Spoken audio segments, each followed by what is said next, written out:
You're listening to the ArtStation podcast. Hi, everyone. Welcome to the ArtStation podcast. I'm your host, Kevin Strike, and I'm here with Alex Beddoes. Hello. This episode is brought to you by ArtStation Prints. ArtStation Prints make it easy for you to sell your artwork on ArtStation as a high-quality print. All you have to do is configure your artwork to be sold as a print, and we take care of the rest. So people will visit the site, buy prints, we'll print them and ship them for you, and there's nothing for you to worry about. So please check that out. Also, please subscribe and leave us a rating and review wherever you consume podcasts. This really does help the podcast get in front of more people and bring visibility to the podcast. So we'd really appreciate that. And we do read the ratings and reviews to help make the podcast better. All right, this episode, we had the pleasure of chatting with Allison Mann and Nicole Hendricks. Those are two people behind the founding of BRIC Foundation. As a quick intro, we do get into more of a bio in the episode, but Allison is the VP of Creative Strategy at Sony Animation, and Nicole is a 4-time Emmy-winning producer and co-founder of the Concept Art Association. The BRIC Foundation exists to support and nurture up-and-coming talent for underrepresented groups. Yeah, and I think we get into during the podcast, we get into some really important conversations that are, really relevant to the industry right now. And we talk about it, like, the motivations in founding BRIC Foundation, the things that led to it.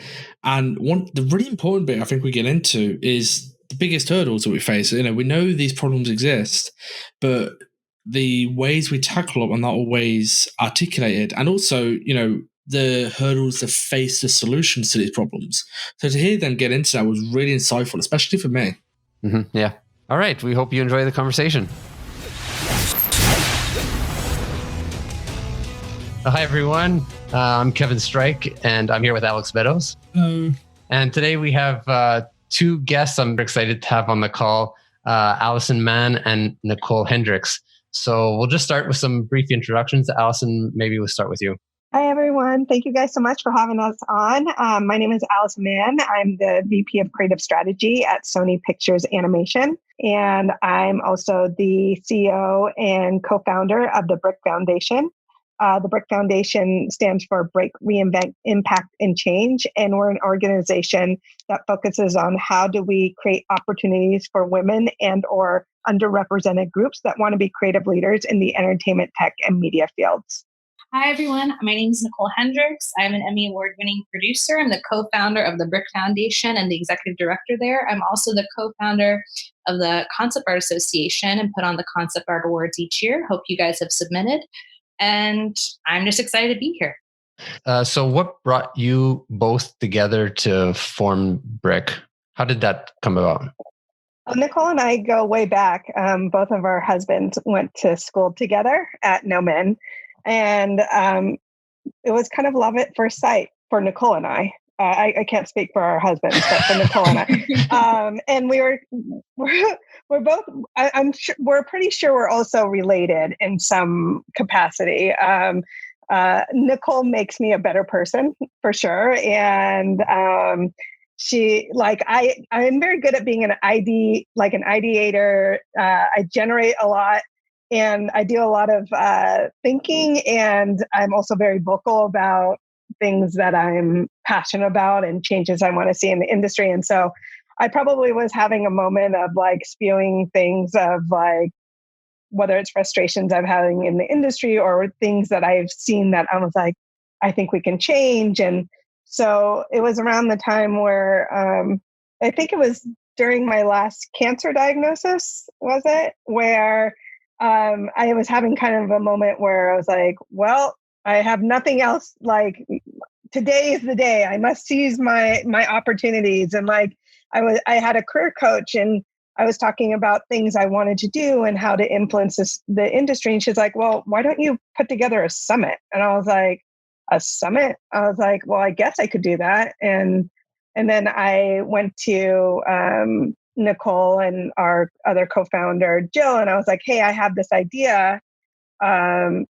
What do you think about creating a summit where we create an opportunity for a bunch of people to get together from all different sectors of the entertainment, tech, and media industry to really discuss how to bring access to people, because this was something that I feel has been a huge challenge in our industries. And they were like, yeah, let's do it. And so a couple years ago, BRIC was born. I think one of our first meetings, and I think even was like at a hotel where we did all the paperwork and everything. But I think we all connected on the fact that we didn't want to wait for other people to tell us it was okay to make change, that we had the opportunity to do that and influence. And I think that's often a good message for anybody who feels like maybe they're helpless, or maybe they're in a job where there's so many different layers and it's very corporate. It's like, you don't have to wait for validation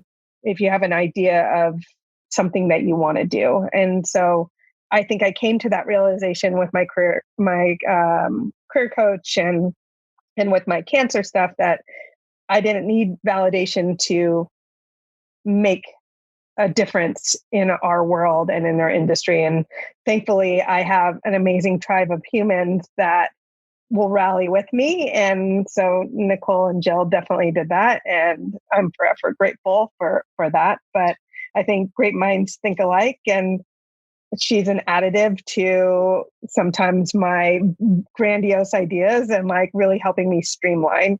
So we're kind of a yin and yang in that capacity. Mm-hmm. Absolutely. And coming up through broadcast and gaming and film, it took me almost a decade into my career before I had another woman as a peer. We joked when I was 19, 20 and having my first jobs in TV, I would have my like normal friends. And then I had all my like 40-year-old men friends that I would go to the bars with and have a beer after work. And same in gaming. Like I was the only female director at a global company, and everybody else was more junior level. And it just, you kind of get to the point where you look around and you're like, why is everybody a white man? It's not because there aren't other candidates, people of color and women that are more qualified. It's just, there's just something very wrong with the pipeline. And so that's really what we focus on, is how do we get, like, is it reaching people more in high school? Is it reaching people in middle school to let them know about these jobs that are available? Is it trying to get companies to try to change their standards of hiring? Like, you can't just keep hiring the person with the longest credits. That's always going to be a white man because the industry hasn't changed long enough. Like, so it is changing. It's just making room for people to come up because it's time for that to happen. Activism is something that's always been very important to me. Very passionate about entertainment because I think entertainment is the way that you change culture. I'm from Alabama. And it was very interesting to me when Modern Family came out, because a lot of the attitude in rural Alabama is not always, very positive towards the LGBTQIA community. But watching people fall in love with the characters on Modern Family because they've not been around and just really realizing like, oh, why is this a thing? Like entertainment and culture has that power. So and research shows that if people behind the camera and people working on these properties are diverse, you're going to see that content reflected. And even as artists, like as concept artists, like a lot of times, actors aren't cast yet. People aren't specifically written a certain way in a script. Like as an artist, you have the ability to draw a person of any background. So there's even subtle ways that you could be helping at all levels to really make, our culture and our entertainment more reflective of who we are as a society. Mm-hmm. Were there specific examples that led to deciding, okay, now we have to start the foundation and the summit that you can share? For me, like I had been in talent recruitment for about 17 years, and I've worked in TV and feature and in the gaming space as well. And I felt like for me, it was like a Groundhog Day of conversation where I was like constantly, like every job had the same initiatives, again, always with great intent. And the other thing I knew is that every sector had good ideas. And I just felt like when we talk about diversity and inclusion, and wanting to change systemic issues, that if we unified and brought all these different sectors together versus it being spread apart, that maybe in unison we'd be stronger together to make that change versus it being like, oh, I'm just in animation, I'm just going to focus on here, or I'm over here in gaming, or I'm over here in live action. It's like, well, if a whole bunch of people who share the same kind of passion for wanting to change the employment pipeline and accessibility into our areas, got together, and then we came and brainstormed. And that's the thing about our summit is it's a collective, and it's a smaller group of people. And it's not just a summit where you come and listen to the speakers, but you're engaged and you're part of the solution to coming up with actionable items that can then change how maybe your business is viewing the strategy on how to create a better successful moments in employment branding and employment pipelines and all that good stuff. So we've had 2 summits, and I do feel like combining people and their efforts and the ideas that have been coming out of them have been really interesting and fascinating. And I think next is trying to get some traction on those. And I think now is a really good time to focus on that. Obviously, with current events, there's a lot of discussions being had. So I think it's how we're approaching it and how we're wanting to unify that's a little bit different than what I've seen other organizations do. And so whether people come and they feel inspired, or whether they come and they're like, oh, this is a great idea. But the one thing that I've been seeing that BRIC has done, and what people have, is there's a lot more connective tissue that's being had. So there's been groups that have never even known each other to now be working together. And that's, to me, and there's more unity as far as like, hey, I want to work with this sort of community. Do you know of any organizations? And we're able to be like, yes, here's some people that you can connect with. Or if we know there's a group that might be in trouble as far as like financing right now because of what's happening, we're able to get everybody together within the entertainment industry and being like, hey, these individuals need funding right now, or this amazing initiative might not exist anymore. And so we're able to rally together. So I think my personal philosophy has always been to overshare and be able to help connect people to other people that have like-minded ideas and are able to also drive change and want to drive change. And this can be and something that we also preach is, and our philosophy is, you can make change at any level of where you're at in your career. I think often people are like, well, I'm not a high-level leader. And to me, we want to empower people that no matter what stage they're at, that they can make change. And a lot of that is stepping back. A lot of what we do, part of being the connective tissue, means if you're wanting to promote, Black artists, Asian artists, whatever that is, that Allison and I are not that. So that means that we will be, partnering with other organizations that are doing that and promoting and elevating those organizations and those individuals. A lot of times, companies feel qualified to do, X, Y, Z without it being authentic, and including having people in charge and leading those conversations that are from those communities. And so part of being the connective tissue is just making sure that those voices are heard. So with all that being said, with all the stuff you guys are tackling, lots of different issues, and it's like, at multiple levels, what is the biggest sort of issue sort of making things difficult? What's the biggest block for BRIC right now that you're trying to tackle and trying to fix? Because the pipeline is truly what we're trying to fix, of how do we get more people in from these different backgrounds. The loss of being able to do in-person events with high schoolers. A lot of our kids are, from lower income families, and now all of a sudden they don't really have a computer that's designated to them, or they're sharing it with their 3 siblings, or as soon as schools kind of reopen, all the computers they've been borrowing that are part of the lab are going to go back in. So what are they going to use for the other 8 days that they're not in the classroom? So I think for us, it's really, we were doing some really good work with like some juniors, seniors, sophomores, and just how do we still communicate with those kids appropriately? Like, how do we still help them? Companies are obviously not going to be sending their artists to work with the kids one-on-one, because that's actually the most beautiful part of our BRIC Creative Academy. is seeing these kids, like seeing that look in their eyes when it comes on, like, oh, I could do art as a career. You know, like, oh, this artist has a background just like me, and just seeing that fire turn on. And so that to me has been the hardest, is recreating that digitally with all the different things you need to be careful about with communicating with minors. Just LAUSD alone, we'd need 600,000 computers to magically appear in order for there to be like a technology equality just in our county, like just in our district.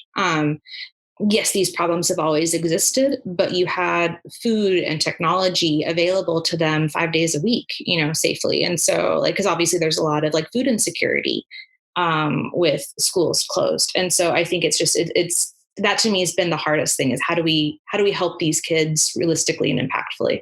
It's all at the educational level. Like the big thing is the biggest issue right now is all at the educational level. You feel like that is for me with the part that I focus on with BRIC. Al, you focus more on our developmental with working with other companies. What would you say is the biggest blocker right now? I don't know so much as a blocker, but I think something that I want to make sure that I'm helping continue driving the support of change, and that right now isn't just trending for the sake of trending, but we're in it for the long haul. And that's something that we've believed in, is that when it comes to employment pipeline and strengthening that, that it's not just something that is magically fixed with a snap of your fingers, that it takes time. And so whenever there's these big events, I feel like people want immediate gratification and fixes. And then when that doesn't happen, people lose interest and lose the focus of why we were having these discussions in the first point. And so for me, I think the challenge is making sure that we pivot our company to support what's happening as far as the current events, but that we also are maintaining dialogue and pushing the dialogue so that it's here for now and in the future, and that we are pushing our companies to recognize that.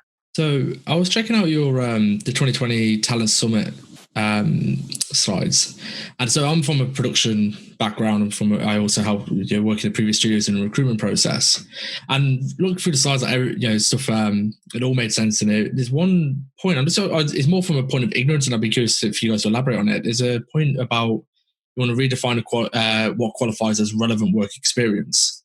Now, me as a production artist, I'm like, okay, I've got my idea of what a relevant work experience is, and it's the only point during all the slides I was like, okay, I'm a bit like, I don't understand. So could you guys elaborate on that particular point a little bit from my own understanding? For example, live action, production coordinator, entry-level role for the most part, even like an AP role, like a lot of producer mentality could exactly be, instead of having a USC person that's been groomed properly, perfect pedigree, we could totally be hiring, a community college or CSU student that is from a large family that's been helping out with the family business. Like those are producing skills, so it's more just, it's seeing the person, it's seeing that this person as an individual and their story is exactly like if they've been helping manage their family's restaurant, or if they've been, managing all of these different tasks or balancing school with work, like that is managing a production schedule in a lot of ways. So it's more just maybe not giving them a full on leadership role for their first job, but maybe like just really seeing, and also Allison talks about this a lot, and I've really struggled with this as well, is a lot of times it's like, oh, well, this person doesn't have 8 years animation experience, or this person doesn't have 8 years live action experience. Like a lot of times those skill sets are absolutely transferable across domains. So it's just kind of changing that relevant work experience of, instead of fitting this tiny, tiny box, really looking holistically at the individual. And that's how we can really help improve that pipeline. For what I've done and all the hiring I've done, I 100% believe in power of perspective. And I can even put myself as an example where I just pivoted my career, where I was in talent recruitment and creative recruiting for, like I mentioned, 17 years, but I just now flipped into being a development executive. And that was Sony took a huge risk to do that. Like, it doesn't come that often. And yes, I've worked really hard and I have a certain perspective. I have a certain skill set and connections to different types of creatives out there, but it's interesting to be in with my colleagues and in how we support each other. And it just makes our department, I think, stronger because we have the ability to share different perspectives versus it like, this is how I've been brought up in this department. And so I'm very linear in a way that I'm thinking. I think the more that we can bring people from different areas and bring them into our businesses, I think that would only strengthen versus it being an issue. Now, there's a little bit of a upfront, probably ramp up time, and people always say time is money. So I think for me, you can't have it both ways. You can't tell me that you want a diverse workforce, but you're not willing to be a little bit more lenient into what your qualifications are. And even when it comes to artistic skill set, it's like, I want somebody immediately that can plug and play into the aesthetic that I'm doing. But then you want X, Y, and Z from locations of X, Y, and Z. And maybe those people didn't get the high education of art school or couldn't afford it. But you're asking that you want those type of people. So it's like, how do we build an environment that allows for individuals to get the opportunity to work at our studios and that we can train them up into the aesthetic that they want, as long as they have the basic skill. It just takes resource, time, and energy, but it sounds like that's what people are wanting. So it's like, then do it. I think if companies really invested in recruiting, and when we say invest in recruiting, we don't necessarily mean like you need a team of recruiters scouring TikTok, right? Or whatever. You need to really have that be part of like education, like, really invest in like training. A lot of things we hear from teachers and from students is, why don't people take high school interns anymore? Like, obviously there's a lot of risk and liability and blah, blah, blah, blah, blah. And I understand why that doesn't happen. But like, I was an intern and Allison was an intern, and we both, over the course of our career, were extremely loyal to those companies and helped all those people that helped us get jobs. Like when you invest in an intern, you're not only investing in your company's future, but also, your future. And so, there's a lot of companies that really invest in education and really invest in training programs. So I guess it's just really finding a way for mid-sized companies or smaller companies to kind of also have that happen. And then I say, when you're doing these programs, that like, it's not just enough to say, I have a program, but what is your commitment to the talent that you are then giving these opportunities? Like, you have to be very strategic with what your intentions are and be very clear with what your intentions are. And I think that also allows that commitment will allow for change as well. Is there a challenge with particularly the younger side of the industry, with these creative industries like game, film, TV?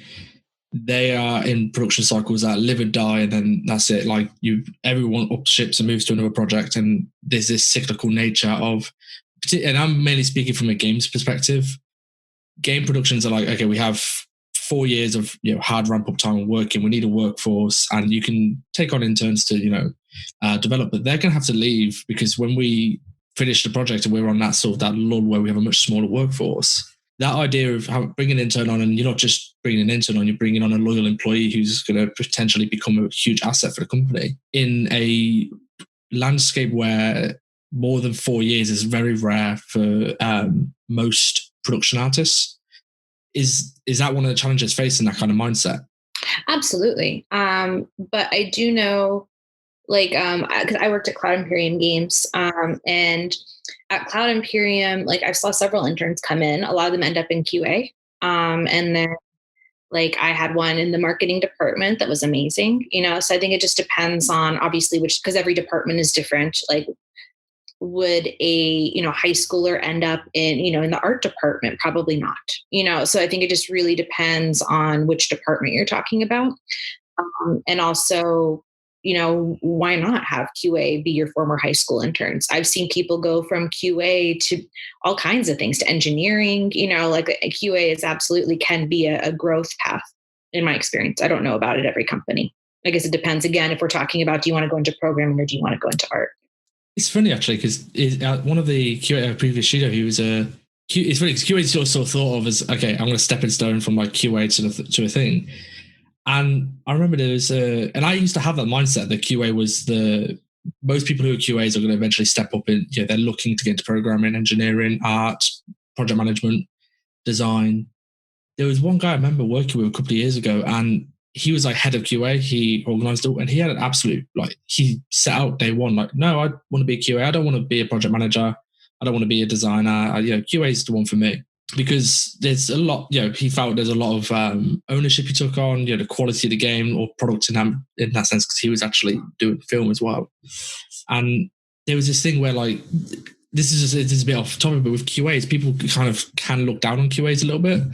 And it's really bizarre to me because you speak to anyone who's actually in industry, they swear by their QAs. Their QAs literally get the game out the door. The ones at the moment I'm working with. There's no game without a QA team. Exactly. And it's weird. Although I know a lot of people treat it, that idea of I want to come into QA and then I'm going to sidestep my way into a career path, I'm like, that's probably not the best path. It's more intern into art, intern into designer. If you go to QA because you want to be a QA. And then QA is naturally into design because QAs have to understand the game better than anybody. So then they understand design better than anybody. So then they move into design. There's natural career paths, but the idea of a QA trying to sidestep into art or programming, I feel like the intern route is a much more suitable route. A lot of the reason I think that interns tend to end up in QA is because there's not a lot of training needed in terms of just company. It's like, I need you to play the game. I need you to take this section of it and then tell me what, I think it's just easier if you don't have a robust training program in a specific area. For them to learn the game, to them to learn the staff, for them to make those connections, and for them to a lot of times figure out what they want. Because part of what we do with BRIC is educate high schoolers and college students on the different types of jobs available. A lot of high schoolers don't know all these jobs. So sometimes you need to be in that room and learn and be in those stand-up meetings and discover those jobs. Be like, oh, that's what I want. Like, I went to school to be a cop, guys. I didn't know, and sometimes if you're not around people doing those types of things, you don't know what you don't know. So I don't necessarily think that QA is a growth career path per se. It's just one of the easiest things a company can do to help people. So equipping ourselves and maybe just being aware of what actually we're looking for could lead us to be hiring people from other areas and with different kinds of backgrounds that end up being success stories. And you must have seen some of those kind of success stories of people coming from nowhere, from a different industry or a different place, and then shining so well in this new medium. Absolutely. And again, from a company perspective, when you see that person, when you see that employee as like a unique person and want to grow them in the areas that they will grow, like that's a loyal employee, that's you're investing in your employees and they're going to do good work for you because you believed in them and invested in them. Mm-hmm. So I think it's really a win-win if you're investing just a little bit in training and looking at the candidates and employees holistically. But then also the companies need to make sure they're doing the work to make sure it's a safe environment for individuals to be coming in. So it's twofold. It's not just about creating a healthy employment pipeline, but it's also about the work that you're doing behind the scenes of bringing inclusivity and understanding and all the bias training that comes along. So you can't have one without the other, because then you can do all that work to build up a pipeline. But if it's not a safe environment, it's not a win-win. Maybe just if you can share from your experience, some programs or companies without naming names that have had specific successes, and what did they do and what was the success that came out of it? I think the programs that have the intentions at the end of the tunnel. So it's not just an internship for the sake of internship, but they have other programs that lead into it or opportunities that are given after that program. And they're very specific about what those opportunities are. So it's like, okay, I have a shorts program. And from this shorts program, we're going to make sure that at least 2 to 3 of the people that are in that program will then go on to being able to pitch to another sector of the organization. And from there, at least one of them will get their own show. So it's like, what are your specific intentions? And the more specific you are, I think the more change will be done. But if people aren't very clear about what those are, then I don't think it feels more like you're doing it for the sake of doing it versus doing it to really make the change. This is an investment. It's not a social media post. It's not a braggable point. It's not a PR campaign. Like, this is an investment in people's lives and the health of the pipeline. I actually took that question a different way. Last of Us, right? Like, it's when we have, like, you have an openly gay, non-sexualized female teenager, as a lead character, right? You have, Apex Legends. You have like a very diverse cast. So it's like, again, when we are having our content that we are putting out into the world be diverse and authentic, I think that also really, really helps. 100%. Because it shows that you can have commercial successes and be promoting people that have not normally been on camera or on platform.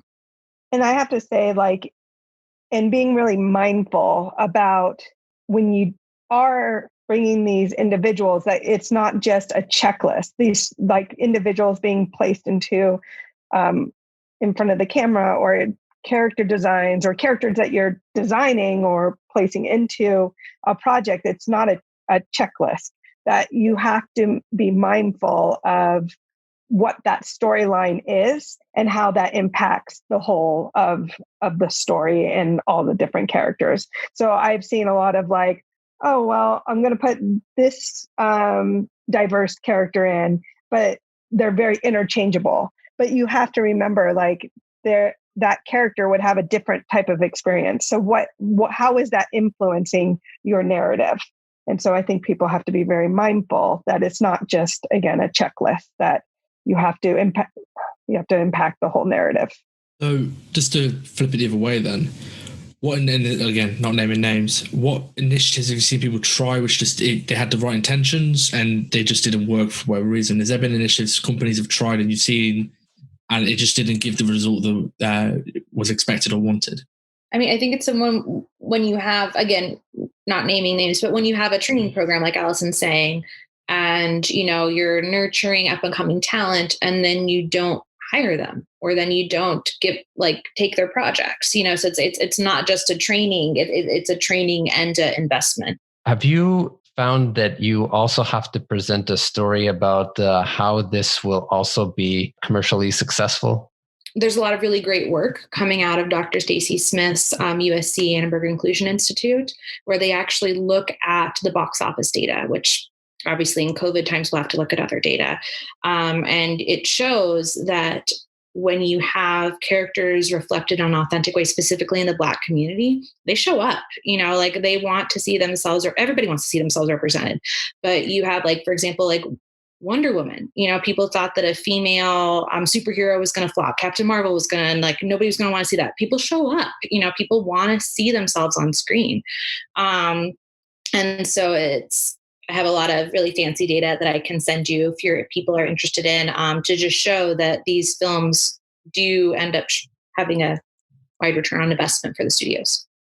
Were there more examples in live action now? Well, Spider-Man Into the Spider-Verse, for example. Yes. Yeah. That's probably one of my favorite. That's been one of the best. I'm thinking more from an artistic point of view, but the craft. Considering, don't get me wrong, I'm a huge comic book fan, but I was getting tired of Marvel and the CGI and all that sort of stuff. And then that film came out, and it was really true to comic book art. And I've grew up on comic books, and the animation is kind of, you could tell it came from a place of creating art for the sake of art. Like, they could have quite easily done another Spider-Man reboot. I think it would have been the fifth, which is CGI, and CGI art and all that kind of stuff. But it's like, no, we're going to purposely take a more expensive, like the animation style they took was super time consuming, super expensive and difficult and frustrating. But they did it because they wanted to achieve a certain artistic style. And that film for me is like, I guess every artist on the planet perked their ears up when they saw that come out. Like, even if they're not a fan of comic books, there could be people who don't even like Spider-Man movies or don't like superheroes.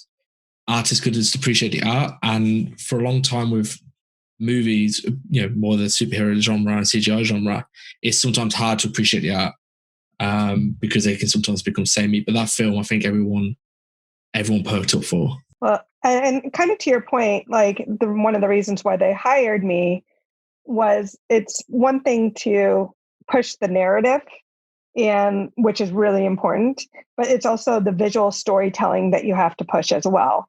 So a lot of my job is, and again, going back to the power perspective, is pulling a lot of artists from different places that are global to influence the visual style of the film. And then also based off of where the location of that film is bringing authenticity to that film. So if it's set in a certain part of the world, like reaching out to the artists that are in that area of the world to really influence the look of that film or that project that you're working on. I believe that, for a long time, we had an excuse of barriers that people had to work in-house. But now we have seen that people can work anywhere and still have a huge impact on a project.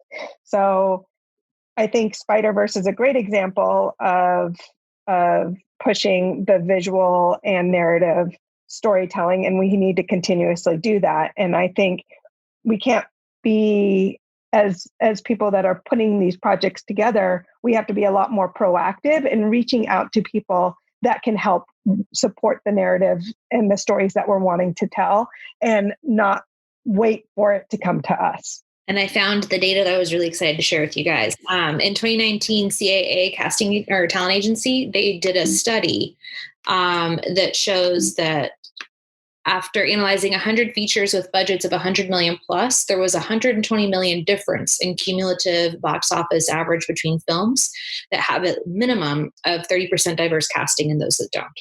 So you really see that if you do take that investment, and even with 30%, you'll see a different an ROI. And then there's a really good quote that is, even from a most cynical standpoint, and you're only looking at it from a Hollywood investment perspective, diversity makes sense. While you guys asked this question, we did this really cool exercise at THU. Was that last year? Yeah, it was only last year. It was called Flip the Script. And Nicole, do you want to talk a little bit about that? And I feel like every company should do this exercise on every project before it, while it's still in development, just because I think it gives such a different perspective. Sure. So basically what we did is we took beloved IPs and we basically were like, okay, you have to retell these stories from a diverse perspective. So, Pinocchio became a non-binary story from the Middle East, where Pinocchio goes off to sell, detox teas in San Francisco, and then you have Back to the Future retold with a disabled Russian female scientist as Doc, and there were some really interesting stories that came out of it, because it's not only just subbing it in. Our goal was authenticity. How would you actually change that IP to make it more authentic? And it was really great. There were a lot of tears. And then one thing that we did, right, because obviously we broken people into different production companies, and then they had to come up and present, and we separated them as best we could ahead of time. But naturally, the older white man had kind of taken over the presentation. And so at the last minute, we said, okay, and if you are a straight white man over 30, you cannot be part of the presenting team. And there was a lot of pushback on that. And it was really interesting, because afterwards people came up to us and were like, that's the first time I've ever been silenced. And now I understand what my wife goes through, And so it was just interesting because... Or my team goes through. Yeah. And were the presentations as amazing as they possibly could have been? No, because people aren't allowed to talk regularly, so it's not so much sometimes it's just making space and taking a step back for people to get that experience, because they have amazing ideas. It's just, they don't have that muscle memory of presentations because they haven't done it a million times.